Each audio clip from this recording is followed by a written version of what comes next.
it's well past time for Congress to start doing their heavy lifting with respect to government corruption, oversight, and accountability.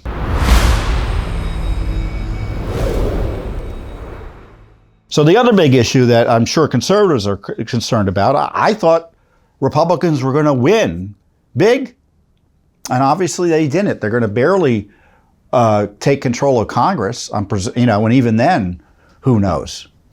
But presuming they do, it's going to have a smaller majority in Congress and in the House. In the Senate, you could actually have a slight majority in the Senate still for Republicans, depending on how at least those two races in Arizona and Nevada go. But certainly Republicans have underperformed given the political environment in which they were running. And Democrats, they should be happy. If I'm Joe Biden, I'd be like, well, this was a validation of my approach. This is, I ran on this, I'm going to bash the other side as being against democracy. I'm going to use and abuse government to suppress my political opposition. I'm going to use government to censor my political opposition. I'm going to use government to raid the homes of my political opposition. I'm going to jail my political opposition through abuse of the use of force with the FBI and Justice Department, spying on parents who are active in trying to police what their children were being taught, implying that every person who opposes him politically is a potential terrorist. It got him the votes necessary to be, to kind of say that I've been vindicated, right? That's what I'd be saying if I were him, and I think he's kind of said that. While at the same time telling Americans he's going to continue his despotic ways. He suggested that he wants to take steps to ensure that President Trump is unable to run as his opponent. And he said that he wants to launch a national security investigation into Elon Musk, who he sees as a political opponent, because not only is he being more vocally supportive of Republicans, but he's daring to express interest in having more free speech on Twitter. So, we're going to have more of the same, certainly from the Biden administration. And the question is, what are Republicans going to do? Are they going to stick with the House leadership and the Senate leadership, McConnell and McCarthy, that ran the campaigns that resulted in these big losses? And I know there are some who say that Trump was responsible and all of that. The politics are what they are. People are going to look at these results and say and blame whoever they want to for political convenience, because it's politically useful, I should say. But as I look at this, I see certainly on the House side, the House leadership, the House campaign operations that were pushing these, the themes for the election, is that they really failed to motivate the conservative base in a way that would have had a lot of folks come out to vote. And by that, they ignored the issue of government corruption. They didn't talk much about the invasion issue. Were they running on anti-corruption issues related to Biden? Of course not. And on abortion, they were frozen. They refused to embrace the moral take that the right to life should be celebrated and extended to innocent unborn human beings. Their response to the left's promotion of abortion was silence, largely. And a little bit after, just a little bit before the election, they said, well, the other side's too extreme. Well, that wasn't obviously enough to motivate pro-life voters to come out and vote for them in large numbers.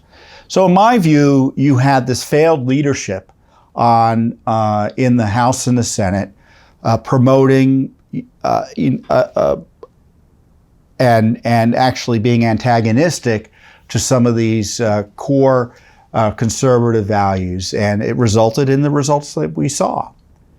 Now, For instance, do you think Kevin McCarthy is going to embrace an accountability project in the House? Is he going to say we have to impeach Biden? We need to have a broad-based impeachment inquiry, as I've suggested, or that we need to issue subpoenas, or we need to hold accountable those members of the House who are abusing their offices to target innocent Americans like they were doing on the January 6th committee? I don't think he is. So as best I can tell, many conservatives, because I'm one of them, think there needs to be a change in leadership in the House and in the Senate that better reflects at least our conservative values. And this is not a political question. This is, do we want government officials in leadership positions in the House who are not going to do the right thing for government accountability and transparency and to address the threats to the republic? Would the President of the United States threatening the jail his political opponents the day after an election?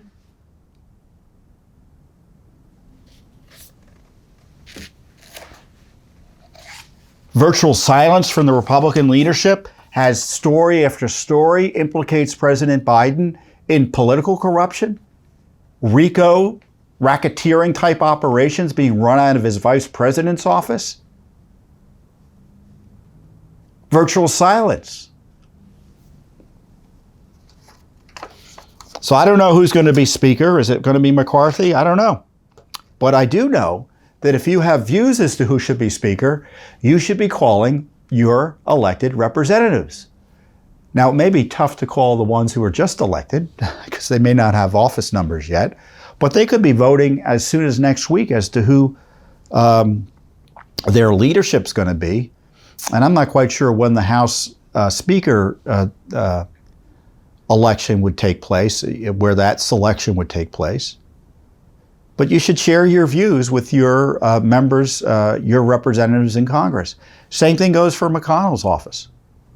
Do you think McConnell should be the majority leader and or minority leader, depending on how it turns out?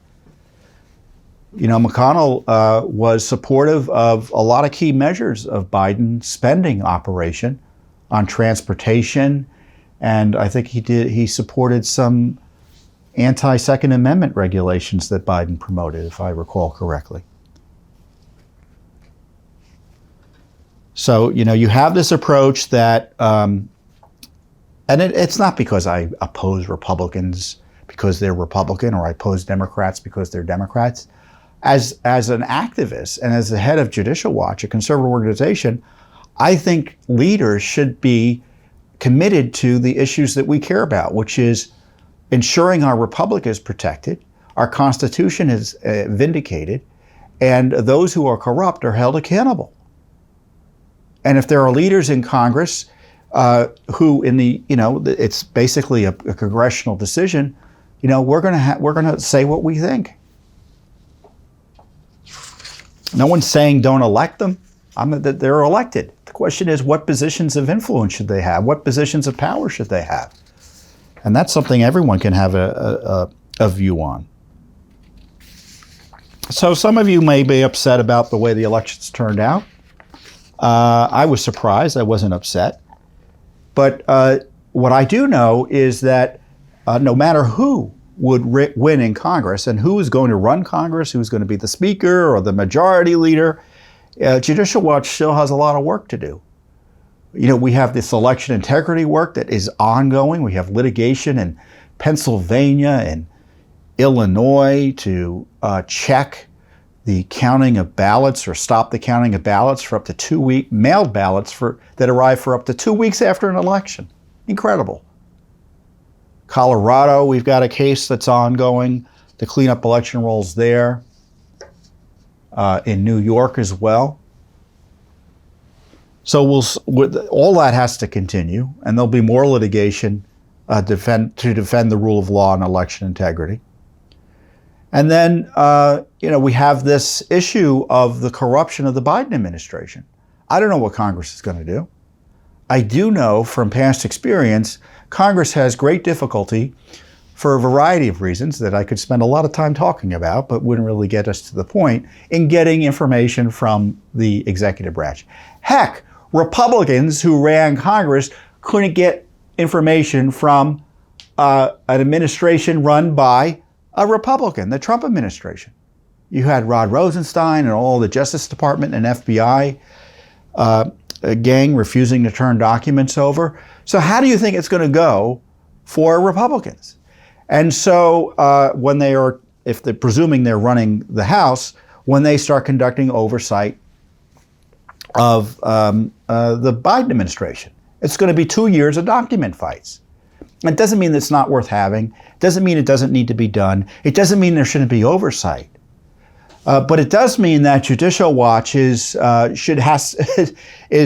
to be even more important than ever, because we're better than Congress at getting documents out of administrations. We've demonstrated time and time again that the FOIA lawsuits we file often get records that Congress is unable to get, whether it be on Benghazi, the IRS, the abuse of Trump. I'm going to be talking about information related to Ukraine, COVID, Fauci, you name it. There isn't a topic that Judicial Watch hasn't been able to, through FOIA, extract documents on that members of Congress aren't looking at and saying, why can't we do that? And let's not pretend they're, quote, all of a sudden going to be able to do that with this new, with the way things are likely to be over the next 2 years. So our work is going to be more essential than ever. We will continue to provide leadership in terms of challenging and exposing and trying to stop, more importantly, government corruption. And one other piece of advice I'd give members of Congress, and I do look forward to working with new members of Congress of either political party, I'm happy to talk to anyone, as to what they should be doing. You know, in many ways, we've already proven there's been criminal conduct and corruption. And the question is, what is Congress going to do about it? Do they need to look at more documents? No, that's usually an excuse not to do something substantial. If I were them, I would be looking at the issues that have already been proved. The abuse of the FBI, the abuse of the Justice Department to spy on Trump, the lies about gain-of-function research. And they should be making budgetary decisions and impeachment decisions and other accountability decisions with respect to agencies and individual employees, meaning zeroing out, for instance, the salaries of certain officials who engaged in misconduct or who are engaging in misconduct, and using the power of the purse to do the work of accountability. It's not perfect accountability. You know, I know many of us would prefer some prosecutions here and there that we evidently are never really going to get from Durham at this point. But there are other things and tools that Congress can use to get some accountability, and I encourage them to use it, to use those tools. And it doesn't mean that Judicial Watch stops doing our work in the meantime, but our work also includes encouraging government officials to do their jobs, which isn't just to blindly spend our money, but to make sure that the money's spent well, and if there's misconduct in government, that they take steps to address it directly. So we do what we can in terms of the heavy lifting, but it's well past time for Congress to start doing their heavy lifting with respect to government corruption, oversight, and accountability. And as you know, we're well ahead of the game already on that. And so back to work. Thanks for watching. Don't forget to hit that subscribe button and like our video down below.